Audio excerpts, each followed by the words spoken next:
Kakudash, the water, Yahweh, the water, Yahweh, Bashim, Yahushai, Shalaki, Yahweh, for my sins as I cry, Baba Kashai, Yahweh, for all the time.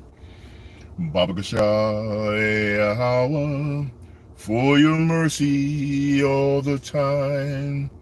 The water Yahweh, for the Akim that you supply. The water Yahweh, for the aqua that comply. Kolo Yahweh, Bashim Yahushai. Shalom, shalom, shalom. This is your brother Obadiah Yahawacahanan, and I'm out and about getting some things today.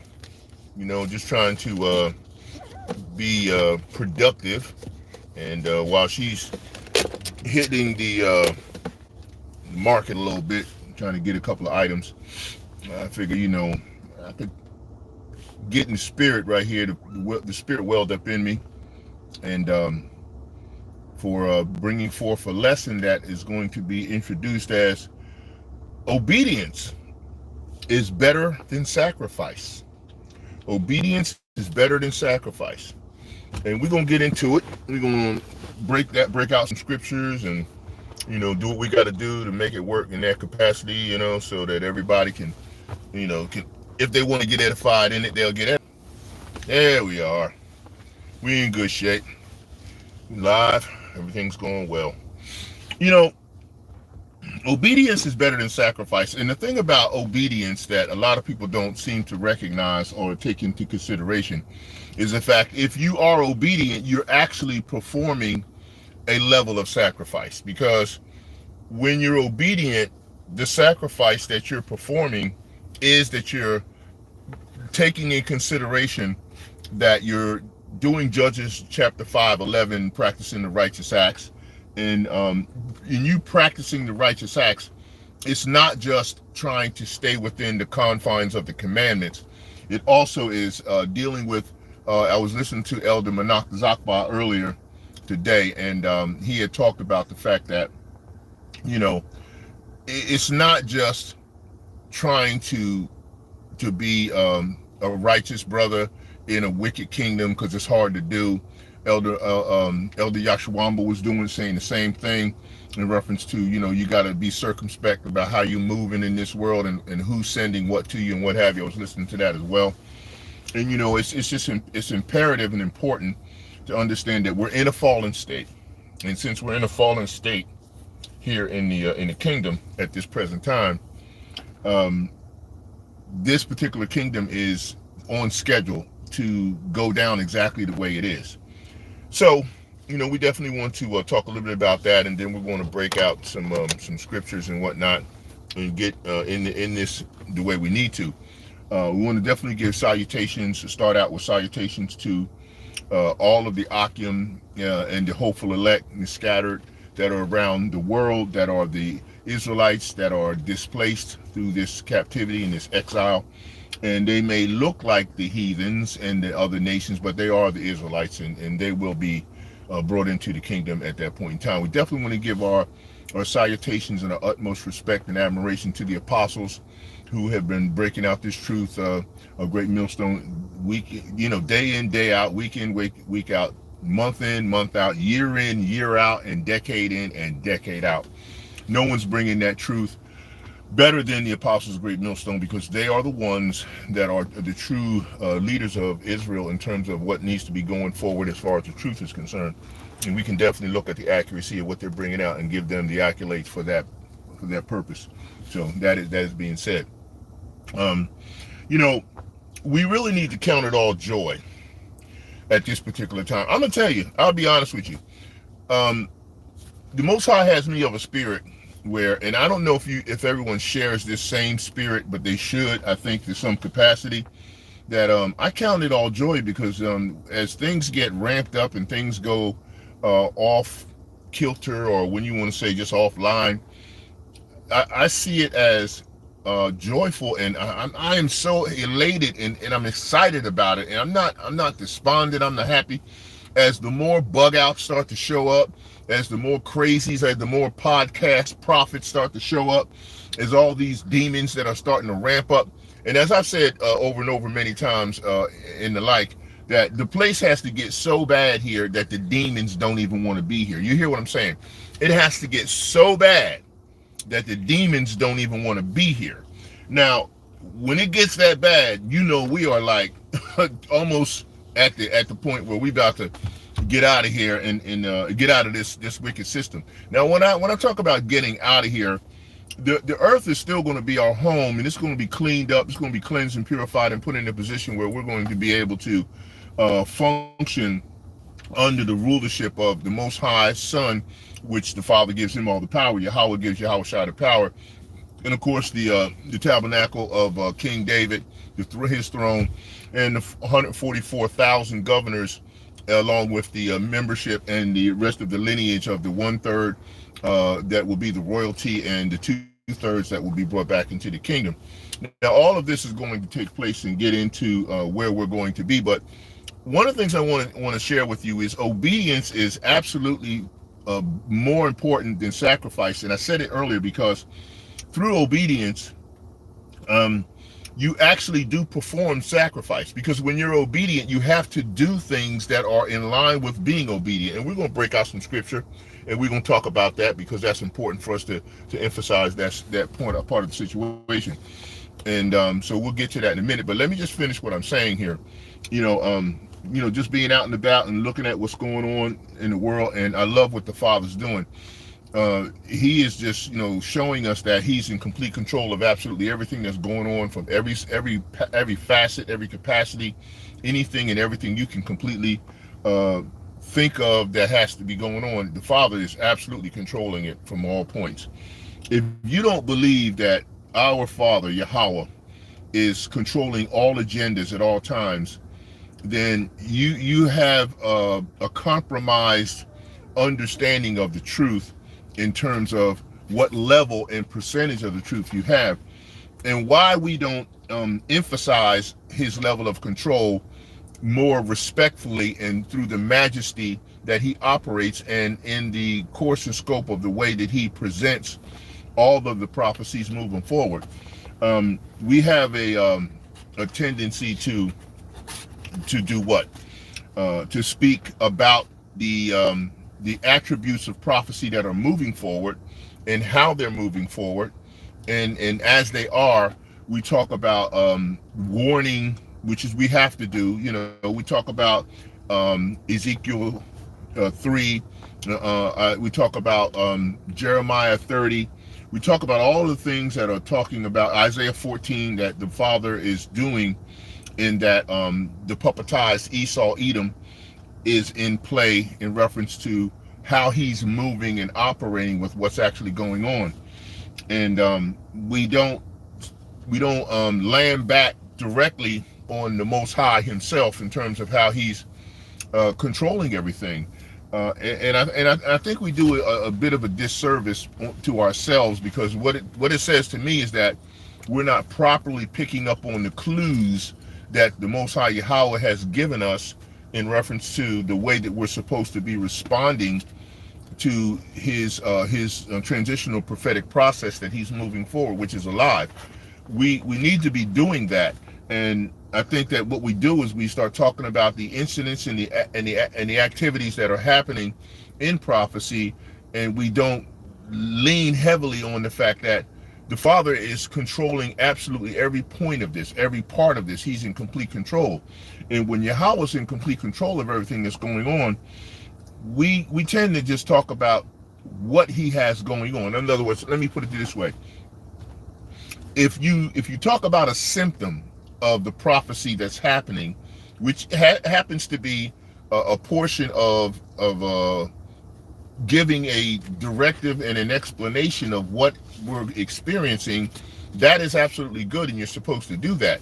But at the same time, you know, what is wrong with us emphasizing that Yahweh is doing this through the management process of Yahawashi and the angels to fulfill all of the prophetic processes that are going forward?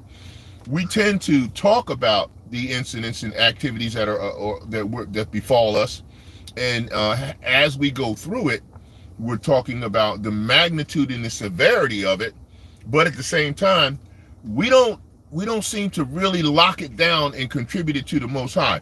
We'll say stuff like, well, that's the left hand or the left hand side or whatever. But see, to individuals that are not very knowledgeable about what you're talking about, it doesn't lean towards the ability for them to be able to see the control and the comfort that the Most High Yahweh B'Shem Yahushai has put out there for us to go through, because we have to go through everything that's happening. And so it makes it a little bit more difficult for people to fall in line with trying to be obedient in terms of picking up the clues on what direction we're supposed to be taken and what direction we're being taken through. You know, foundationally, it's a factor that I don't think we address enough in a respectful magistry type situation for presenting to the Most High, and how his method of operation and how he is intentional in terms of all of that the Most High Yahweh is doing. And I think what we do is we kind of get lost in prophetical translation, if I could say that again. We kind of get a little bit sidetracked in prophecy translation, and we start talking directly more heavily on the attribute of the effect of the prophetic situation that's going on. And when we do that, we're expounding, or we're accentuating the puppetized Esau Edom and the product that's being presented or put upon the world system and the Israelites and the people. Like, okay, let's take in consideration the MOTB. All right, the MOTB is the Father's. It's his. Everything is his. Everything that's going on, every bugged out person, every purple people band leader, every the purple people cheaters and deceivers, they have to do what they're doing. This is not something that you can prophetically talk them out of. You can't chastise them out of the bugged out process that people are involved in. You can't prophetically get them out of that. This is part and parcel of their lot that they have to perform. They're not going to be able to turn around. They're not going to change the process of what they're going through in reference to what we experience as we go through this transitional prophetic process. You can't stop them from being what they've been determined and predetermined to be from the beginning. If the Most High determined that you're going to take the MOTB, which he has made selections on everybody that has to take it, we kind of talk about disobeying the Most High. The scripture says that we disobey the Most High. We disobey the Most High. Yes, we do.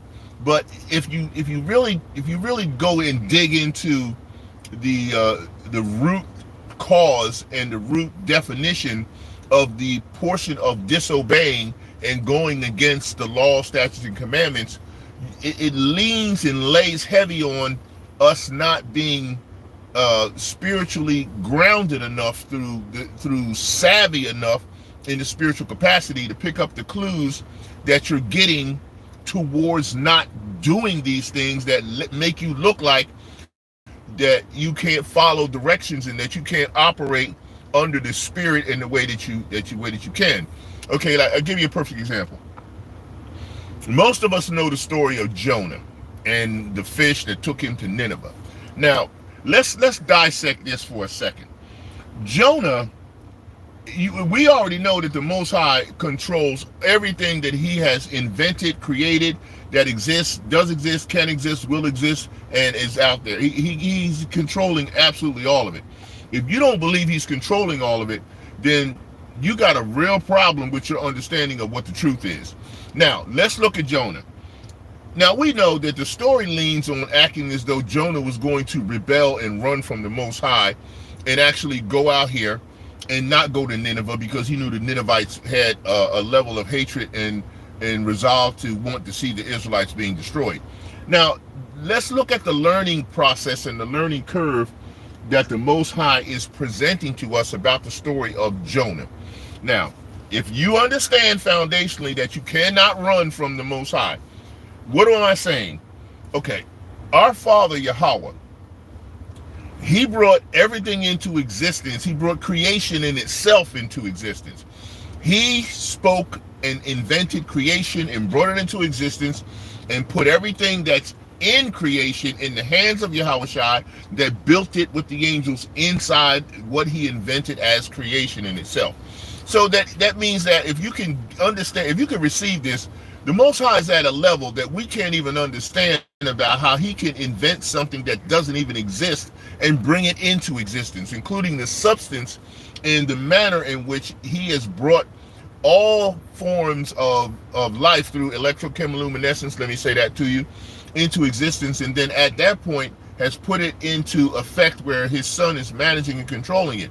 Now, knowing that he invented it and brought it into existence, he controls all substance and matter of everything that exists. Do you understand that? He controls all substance and matter of everything that exists. So if he wanted to think a substance or matter out of existence, then he could just do it. If that's what but his purpose is for prophetic, then he's not going to change what he has put in prophetic process. But he if he wanted to, he could dissolve every instance of every molecule of everything that is created that has some substance of matter instantly, and it could just be dissolved and it don't even exist anymore. And that even includes us. So now, laying the foundation of that understanding, Jonah, let's go here, let's jump up to Jonah. Jonah can't run from the Most High. Where could he possibly run? How you going to run away from the Most High God in creation that he invented and brought into existence, and feel as though you're going to be effective enough to hide from him and not go where he has already predetermined you're going to go? You cannot do that. Okay, so Jonah may have said, okay, well, I'm gonna get on this boat, or I'm gonna run and hide first. I don't want to go to Nineveh because that's gonna go against the people. See, first of all, it's Most High's people. It ain't your people. You just part of the people. You don't own anything here. You don't even own yourself. Okay, so he thought he could run and hide. Okay, well, he couldn't. Now, he got on the boat, and what did the Most High do? He controls the water, the streams, and everything else. So naturally, when he did all of what he was doing, he put it in a position where he was not going to be he was not going to be controlled. He was not going to be held back, and he thought he could actually get away from the Father in itself, which he cannot do. But he thought that he could. Okay, so being that he thought he could do that, he got on this ship, he got on this boat, and then he went and tried to go away from Nineveh, and the Most High took him on the water and the sea that he controls, the Most High controls, and took his ass to Nineveh anyway. And also put a fish together, created a fish that would be that Jonah would be overboard, and then Jonah would be taken overboard and then put into this fish. And then at that single point, Jonah would be brought to Nineveh and spit out by the fish onto the beach, where the Ninevites would see him and worship the fish god Dagon. And so what ended up happening?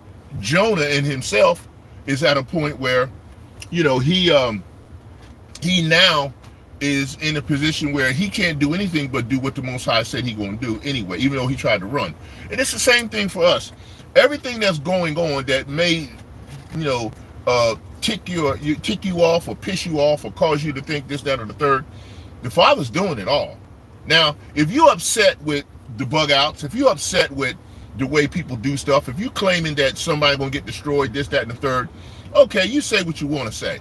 But even if you saying what you want to say, that's still under control of the Most High. He controls absolutely everything. And so, knowing this is the case, what are you upset about? Do you have a problem with the fact that the Most High is saying, hey, This is what I'm doing. You ain't gonna stop me. You gonna participate no matter what. No matter how it goes and gets down, you are going to be involved in this process where you are going to go through everything that I'm doing. Whether you are being a bug out, whether you're gonna be a righteous, a prophet, a teacher, or whatever, you a reprobate, you're going to go through it because he put you in this position to take you through it. And you cannot get around this. You can't get away from this. And that's definitely the case. Okay, now I'm gonna get some scripture out now. We're getting close. She gotta do some things too. I'm going to 1 Samuel here, and everybody knows the scripture. 1 Samuel chapter 15 and 22, and it reads, "And Samuel said, hath Yahweh as great delight in burnt offering and sacrifices as in obeying the voice of Yahweh? Behold, to obey is better than sacrifice, and to hearken than the fat of rams." So the Most High is telling you right off the bat that that's the case with him. Now, if I go to 12, I'm going to give you also, I'm still staying in 1 Samuel. I'm going to the 12 because I got one right there.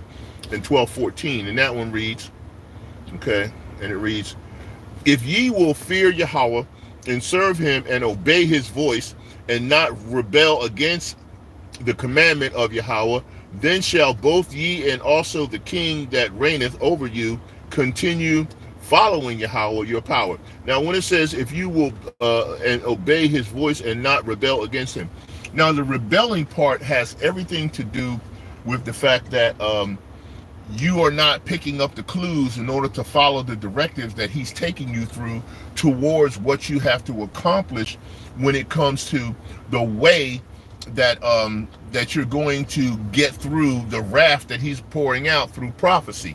So knowing that that's the case, that's the portion of the rebelling that we're getting involved with. He has you programmed to do what you're going to do, and he gives you the unction to try to understand where he's directing you and where he's taking you towards. And so it'll seem as though you have some power or some free will to go and screw up, but that's not the case at all. You're getting directed in the process, in the lot that you have been predestined to follow and flow through. And if you pick up the clues on the fact that this is where he's directing you, you suffer less in terms of being abused. And this is what a lot of people just clearly aren't getting a good picture on. They're not seeing that this is what's happening. And so they fall into what a rebellious process would. Like, for instance, okay, let's go to exactly on point here with Deuteronomy 28, which is exactly what all of us use most of the time in terms of talking about what we have to go through. And if we do right, we can go through it, even though we're scheduled to go through it. Okay, Deuteronomy chapter 28, of course, and then 1 through 14. Then I'm gonna read it, but y'all been through this before, but I'm gonna read it anyway. And it shall come to pass, if thou shalt hearken diligently, hearken diligently to the voice of Yahweh. Hearken diligently is a process of you picking up the clues to understand what directives he's taking you through so that you can follow suit and fulfill your mission while you're here and what you're here for. So whether you're a bug out or not or whatever, you're going to fulfill the mission. To the voice of Yahweh, thy power, to observe and do all his commandments, which I command you this day, that Yahweh thy power will set thee on high above all nations of the earth. See, so when you give him obedience, these are the rewards that you get for being obedient. If you're not obedient, then you're not picking up the clues, and you're going through this painstaking process of trying to figure out why you're getting your ass kicked all the time, why you're going through so much turmoil and trouble, and when isolation, tribulation comes and starts to set in, which is what we're starting to see now, and it's very shortly coming on us with all the tariff crap that's going on with the orange demon. So you're getting ready to find out that we've been telling you obedience is much more important to the Most High than the sacrifice, because you're giving sacrifice in the process. That's why when Yahawashi was in the Garden of Gethsemane and he went to pray to the Most High, to the Father, and said, can this cup pass from me? If not my will, your will. He didn't really have no will to go against it, because he had to fulfill prophecy, because it's written of him to do it. But the Most High didn't answer him. Yahweh, his Father, did not answer him, which clearly says you're going to be obedient. And he was obedient in everything he did. That's why he did not sin. Verse 2. And all these blessings shall come upon thee and overtake thee, if thou shalt hearken unto the voice of Yahweh thy power. Blessed shall ye be in the city, and blessed shall ye be in the field. Blessed shall ye be in the fruit of thy body, and the fruit of thy ground, and the fruit of thy cattle, the increase of thy kind, right, and the flocks of thy sheep. Blessed shall be thy basket and thy store, right? Blessed shalt thou be when thou comest in, and blessed shalt thou be when thou goest out. Yahweh shall cause thine enemies that rise up against thee to be smitten before thy face. This is what we all kind of are waiting for because of what's going on in the world, but we know it's coming down. They shall come out against thee one way and flee before thee 7 ways. We're starting to see all this start to transpire in reference to the process of what's happening in terms of us being obedient. And this is why you see the brethren out on the highways and byways and then whatever else, and every location, they give up the truth and then listen, and they tell you about the new song that they're singing, and the song of obedience is what they're singing. They're singing a song of obedience in reference to the scriptures and the prophecies that are happening, that are turning things around in terms of what the Father wants to have done, right? Okay. Okay, wait, the Lord shall call. Okay, this is also 8. And Yahweh shall command the blessing upon thee in thy storehouse, and in all thou settest thine heart unto, and he shall bless thee in the land which Yahweh thy power giveth thee. Yahweh shall establish thee an holy people unto himself. That's Deuteronomy 7:6. We know that. And walk in his ways, which is what we need to try to teach people to do in terms of being the blessing, right?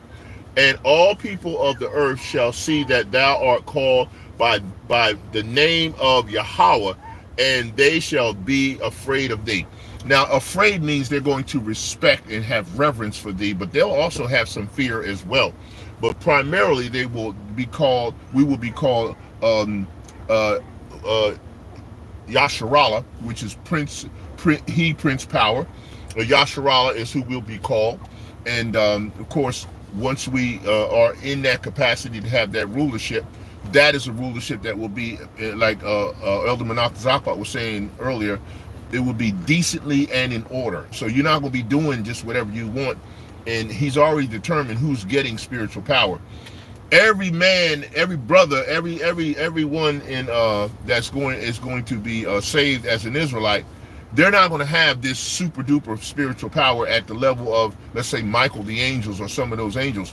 They will have royalty that they will be looked upon, and that will be a form of respect and power because of their citizenship in the new covenant and the new kingdom of heaven. So that's a form of power. But as far as destroying power, like you flying around like Black Adam when when Dwayne Johnson did that show, that movie. No, everybody's not getting that kind of power. That's going to be a son of Yahweh and the daughters and sons of Yahweh. He's already designated who's actually going to get spiritual power. That has been determined. We know the 144,000 are going to get it. We can already surmise that because of who they are. However many opposite that, we don't know that. So we don't need to be expounding and saying that because we can't prove that. So we just have to be respectful and understand what's going to happen in that capacity. As I said before, nothing from this fallen state is going to incorporate into the new covenant, new kingdom, because you won't need to do that. That won't be something that will be purposed for you. Let me continue to read, okay? 10, and all people of the earth shall see, and thou art called by the name of Yahweh, and they shall be afraid of thee. 11, and Yahweh shall make thee plenteous in goods, in the fruit of thy body, and in the fruit of thy cattle, and in the fruit of thy ground, in the land which Yahweh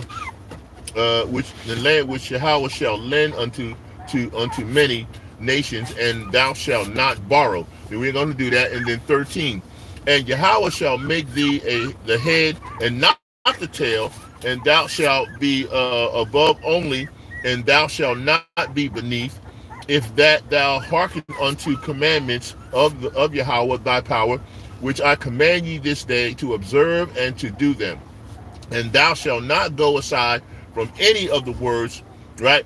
Which I command thee this day, to the right hand or to the left, to go after other gods to serve them. Now, see, even if he has you operate in that capacity as a reprobate and you go down that road, you have been scheduled to do that. That's a lot that's been put on you. But you have to understand why he's done it and what purpose he has behind it. Now, we're going to go next to John. I'm going to go to First John. Let me go to First John 5, because you have to understand what his love is about. The Most High wants you to give him a higher love. The same love that he has put upon you when he created your spirit in the spirit world. He wants you to try to adhere to that level of respect in terms of what he wants from you. You see what I mean? And a lot of people don't understand that that's the love. Because what is that love? John 5, 1 John chapter 5, verse 3. For this is the love of Yahweh, that we keep his commandments, and his commandments are not grievous.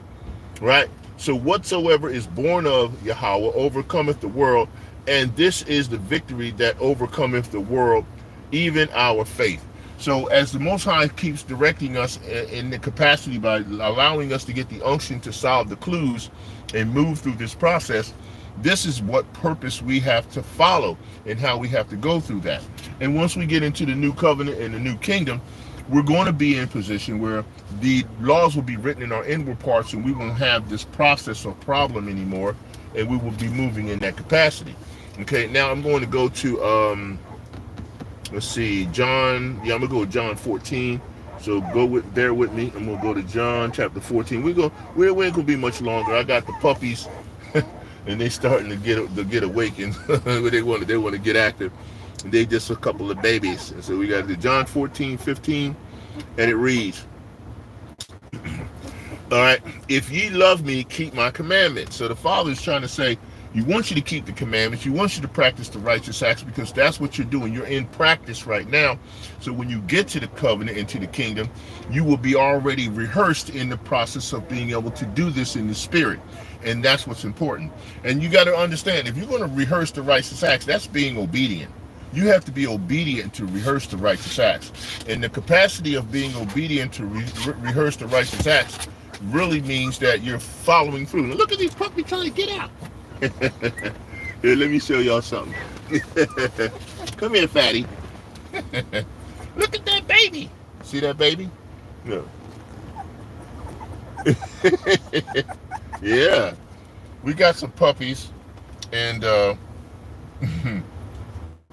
dogs just recently had some puppies, so we got a bunch. We got a whole bunch here, and they're waking up now. We couldn't leave these two because they all active and everything. Look how active she is. Look at her. Got a key on me. See? Say hi to the brother. Say shalom. Say shalom. Shalom. Shalom. I'm gonna put your butt back. You're gonna have to crawl around here a little bit longer. Trying to get out. All right, sorry about that. Just got the babies with me, and they want to do stuff. But we gotta get back to the word. All right, we're going to Luke. All right, you're just gonna have to hear him in the background a little bit until we get back. We're gonna go to Luke chapter 6, and we got 6 and 46. Okay, so we'll break it down for you. Luke and 46. And Yahawacahanan says, right, this is during the builders and foundations, because we need to understand that part. And Yahawacahanan says, red letter, and why call ye me Lord, Lord, and do not the things which I say? Now, the reason why I brought this one, the Most High gave me this one to bring it out, is because here's the thing. We're supposed to be obedient, and don't call him Lord, Lord. Don't call him Hawashai, right? Don't call him on Hamashiach, right? Don't call on the anointed, and then you don't do what the anointed told you to do, because you're not. If you're complaining and you're bitching and you're moaning about the fact that the Father's taking us through a myriad of bug outs and a myriad of people that are doing all kinds of crazy stuff, then who are you complaining against? You're complaining against the Most High. You're not justifying what you're doing, because you're not doing contrast. I understand, it could vex my spirit a little bit too, in terms of, or quite a bit in terms of, And I used to feel that way. I used to feel all vexed up when I see bugged out people doing bugged out shit to me and other people. The puppy's still trying to get out. You know, where you think you're going? You ain't going nowhere. Your butt back down there. They do bugged out stuff to you and everything, right? And when you see people doing bugged out stuff to you, clearly that kind of pisses you off a little bit. But the thing is, you got to take in consideration, this is what the Most High has them doing. This is their lot. They have to perform this process. They've got to go through doing this. And if you don't like what he's doing, what is your problem? Are you going against what he's already programmed people to do? Yeah, you can cite what they're doing, but do the contrast. Say, okay, this is the violation. I say this many times. This is the violation that they're doing. There go to scripture that speaks against this particular violation and what the Most High got them doing. And this is how you address it. Then you address, who's going to address that, and which would be the Most High, because we don't have power to deal with that. We're not controlling that. We can't get anyone to stop being a bug out. And then you just continue to move on and leave it alone. You don't need to go any further than that, because again, we don't control anything, and he already determined that these people are going to be doing this stuff. Now, here's another thing. When we get into the kingdom, which we will be getting into the kingdom, you have to think about this.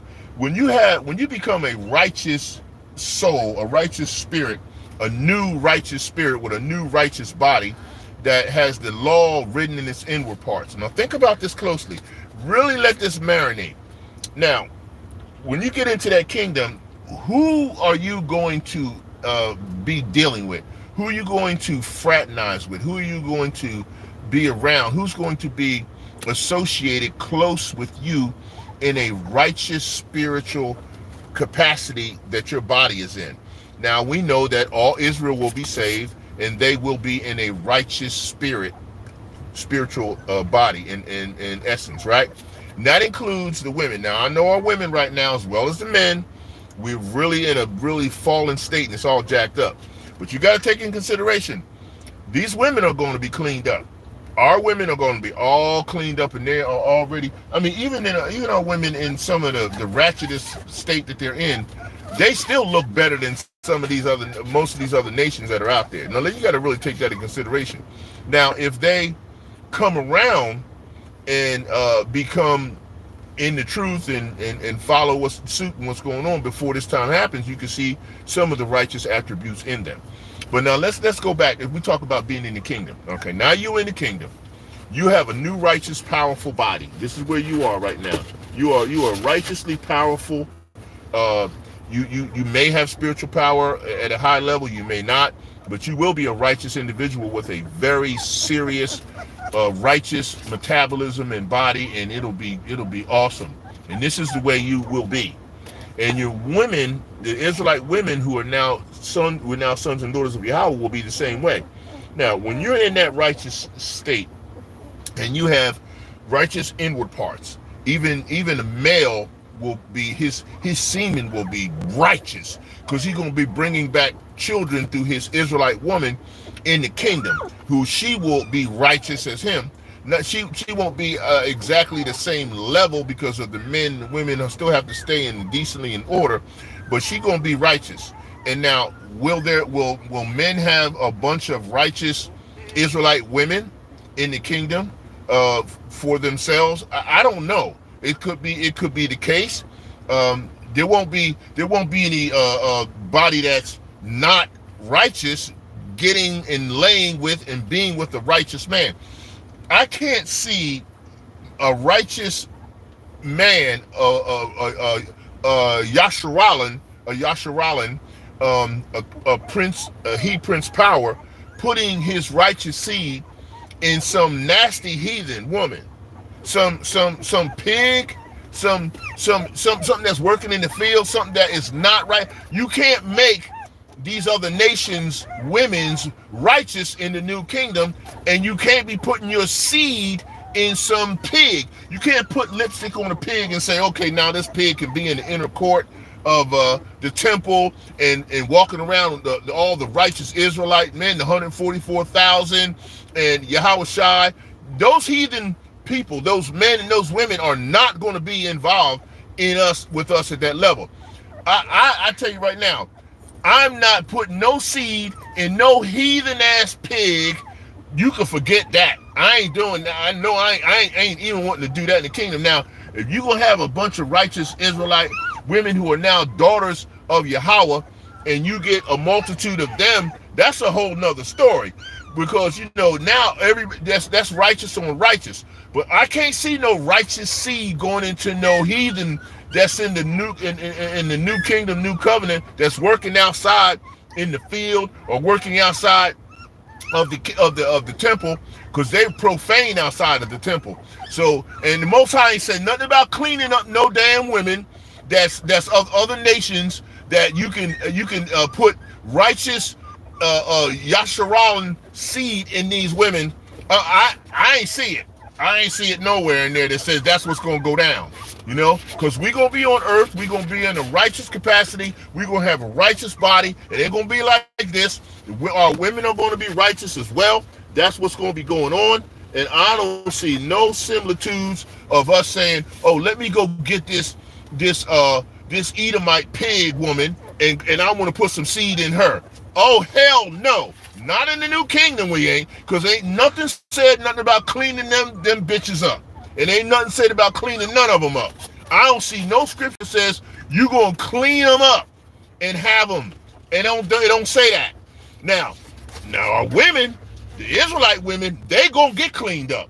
They going to be righteous. They coming back to be the way they were and supposed to be from the beginning. I can clearly see that that's going to be the case.